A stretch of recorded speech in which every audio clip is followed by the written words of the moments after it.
ಕನ್ನಡದ ನಂಬರ್ 1 ದಿನಪತ್ರಿಕೆ ವಿಜಯವಾಣಿಯಲ್ಲಿ ಪ್ರಕಟವಾಗಿರುವ ಈ ದಿನದ ಮಹತ್ವದ ಸುದ್ದಿಗಳನ್ನೊಮ್ಮೆ ನೋಡಿ ಬರೋಣ.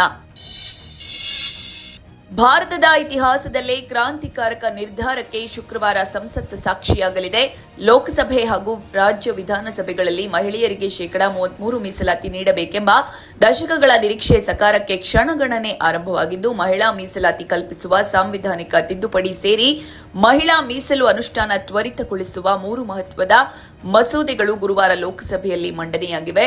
ಇವುಗಳ ಭವಿಷ್ಯ ಶುಕ್ರವಾರ ನಿರ್ಧಾರವಾಗಲಿದೆ. ಇನ್ನು ಇದೇ ವಿಚಾರವಾಗಿ ಸಂಸತ್ನಲ್ಲಿ ಗುರುವಾರ ಪ್ರಧಾನಿ ನರೇಂದ್ರ ಮೋದಿ, ಕೇಂದ್ರ ಗೃಹ ಸಚಿವ ಅಮಿತ್ ಶಾ ಅವರಲ್ಲದೆ ವಿಪಕ್ಷಗಳ ನಾಯಕರು ಮಾತನಾಡಿದ್ರು. ಒಟ್ಟಾರೆ ಸುದ್ದಿಗಳಿಗೆ ಇಂದಿನ ಸಂಚಿಕೆ ಓದಿ. ಭಾರತೀಯ ಸಂಸದೀಯ ವ್ಯವಸ್ಥೆಯಲ್ಲಿ ಕ್ಷೇತ್ರ ಪುನರ್ವಿಂಗಡಣೆ ಎಂಬುದು ಭೌಗೋಳಿಕ ಬದಲಾವಣೆ ಮಾತ್ರವಲ್ಲ, ಅದು ಪ್ರಜಾಪ್ರಭುತ್ವದ ಸಮಾನ ಪ್ರಾತಿನಿಧ್ಯದ ಅಡಿಪಾಯ. ದೇಶದ ಲೋಕಸಭಾ ಕ್ಷೇತ್ರಗಳ ಸಂಖ್ಯೆಯನ್ನು 543ರಿಂದ 850ಕ್ಕೆ ಏರಿಸುವ ಉದ್ದೇಶದ ಮಸೂದೆಯನ್ನು ಕೇಂದ್ರ ಸರ್ಕಾರ ಸಂಸತ್ತಿನಲ್ಲಿ ಗುರುವಾರ ಮಂಡಿಸಿದೆ.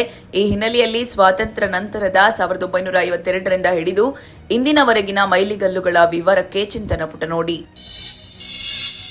ಒಳ ಮೀಸಲು ಬಿಕ್ಕಟ್ಟಿನಿಂದಾಗಿ ನೇಮಕ ಪ್ರಕ್ರಿಯೆಗೆ ಹಿಡಿದಿರುವ ಗ್ರಹಣ ಮೇ 4ರವರೆಗೂ ಸರಿಯುವ ಲಕ್ಷಣ ಕಾಣ್ತಾ ಇಲ್ಲ.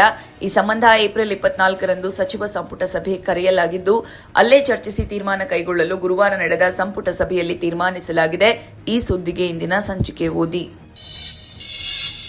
ಪಶ್ಚಿಮ ಬಂಗಾಳದಲ್ಲಿ ಮಮತಾ ಬ್ಯಾನರ್ಜಿಯವರ ಟಿಎಂಸಿ ಸರ್ಕಾರ 2011ರಲ್ಲಿ ಅಧಿಕಾರಕ್ಕೆ ಬರುವುದಕ್ಕೂ ಮುಂಚೆ ಸಿಪಿಐ ನೇತೃತ್ವದ ಸರ್ಕಾರ ಅವಧಿಯಲ್ಲಿಯೂ ಗೌಜು ಗಲಾಟೆ ನಡೆಯದೆ ಶಾಂತಿಯುತ ಚುನಾವಣೆ ನಡೆದೇ ಇಲ್ಲ ಎಂಬುದು ಬಂಗಾಳದ ಮತದಾರರ ಮಾತು.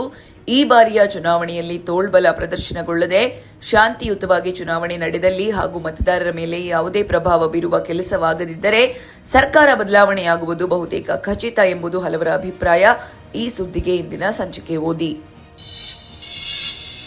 ಅಮೆರಿಕ ಇರಾನ್ ನಡುವಿನ 2ನೇ ಸುತ್ತಿನ ಶಾಂತಿ ಸಭೆಗೆ ವೇದಿಕೆ ಸಜ್ಜುಗೊಳಿಸುವ ನಿಟ್ಟಿನಲ್ಲಿ ಪಾಕಿಸ್ತಾನ ಅಂತಿಮ ಸಿದ್ಧತೆ ನಡೆಸಿ ಪಾಕಿಸ್ತಾನದ ಸೇನಾ ಮುಖ್ಯಸ್ಥ ಅಸೀಂ ಮುನೀರ್ ನೇತೃತ್ವದ ಉನ್ನತ ಮಟ್ಟದ ನಿಯೋಗ ಈಗಾಗಲೇ ಟೆಹರಾನ್ಗೆ ತೆರಳಿದ್ದು, ಕದನ ವಿರಾಮ ಕೊನೆಗೊಳ್ಳುವ ಏಪ್ರಿಲ್ 21ಕ್ಕೆ ಮುನ್ನ ಇಸ್ಲಾಮಾಬಾದ್ನಲ್ಲಿ 2ನೇ ಸುತ್ತಿನ ಸಭೆ ಆಯೋಜಿಸುವ ನಿರ್ಧಾರ ಕೈಗೊಳ್ಳುವ ನಿರೀಕ್ಷೆ ಇದೆ.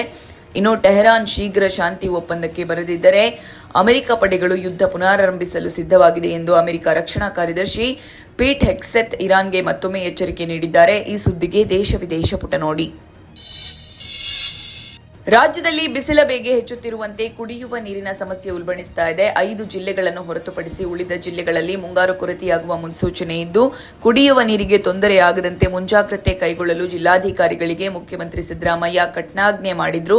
ಈ ಸುದ್ದಿಗೆ ಸಮಸ್ತ ಕರ್ನಾಟಕ ಪುಟ ನೋಡಿ.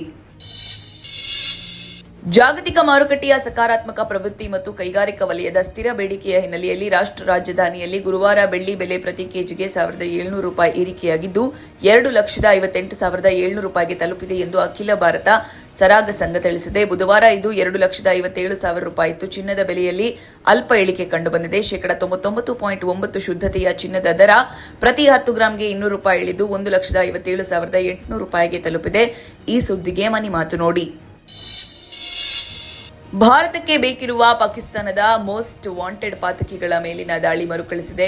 ಬೆಂಗಳೂರಿನ ಭಾರತೀಯ ವಿಜ್ಞಾನ ಸಂಸ್ಥೆ ಮೇಲಿನ ದಾಳಿ ಸಹಿತ ಭಾರತದಲ್ಲಿ ನಡೆದಿರುವ ಅನೇಕ ಉಗ್ರ ಕೃತ್ಯಗಳ ಸೂತ್ರಧಾರ ಲಷ್ಕರ್ ಎ ತೊಯ್ಬಾ ಸಂಘಟನೆಯ ಸಹ ಸಂಸ್ಥಾಪಕ ಅಮೀರ್ ಹಮ್ಜಾ ಮೇಲೆ ಲಾಹೋರ್ನಲ್ಲಿ ಗುಂಡಿನ ದಾಳಿ ನಡೆದಿದೆ. ಈ ಸುದ್ದಿಗೆ ವಿಜಯವಾಣಿ ಓದಿ.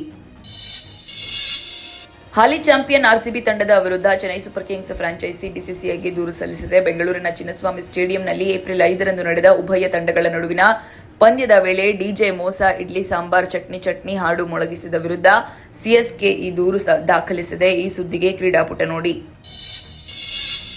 ರಾಯಭಾರಿ ಅವಧಿ ಪೂರ್ಣಗೊಂಡ ಬಳಿಕವೂ ಉತ್ಪನ್ನದ ಮೇಲೆ ತಮ್ಮದೇ ಚಿತ್ರಗಳನ್ನು ಬಳಸಿಕೊಂಡಿರುವ ಕಾರಣಕ್ಕಾಗಿ ನಟಿ ತಮನ್ನಾ ಭಾಟಿಯಾ ಕಳೆದ ಕೆಲ ವರ್ಷಗಳ ಹಿಂದೆ ಖಾಸಗಿ ಕಂಪನಿ ವಿರುದ್ಧ ಕೋರ್ಟ್ ಮೆಟ್ಟಿಲೇರಿದ್ದರು. ಅನುಮತಿ ಇಲ್ಲದೆ ಚಿತ್ರಗಳನ್ನು ಬಳಸಿಕೊಂಡಿರುವುದಕ್ಕೆ 1 ಕೋಟಿ ಪರಿಹಾರ ನೀಡುವಂತೆ ಮದ್ರಾಸ್ ಹೈಕೋರ್ಟ್ ಮೊರೆ ಹೋಗಿದ್ದರು. ಆದರೆ ಕೋರ್ಟ್ನಲ್ಲಿ ಅವರಿಗೆ ಹಿನ್ನಡೆಯಾಗಿದೆ. ಈ ಸುದ್ದಿಗೆ ಸಿನಿವಾಣಿ ನೋಡಿ. ಇವಿಷ್ಟೇ ಅಲ್ಲ, ಮುಂಜಾನೆ ಮಾತು, ಅಂತರಂಗ, ಭವಿಷ್ಯ, ಮನೋವಿಕಾಸದ ಕಾಲಂಗಳು, ಕ್ರೀಡೆ, ಸಿನಿಮಾ, ದೇಶ ವಿದೇಶಗಳ ಭರಪೂರ ಸುದ್ದಿಗಳ ವಿಶೇಷಗಳಿಗಾಗಿ ವಿಜಯವಾಣಿ ಓದಿ.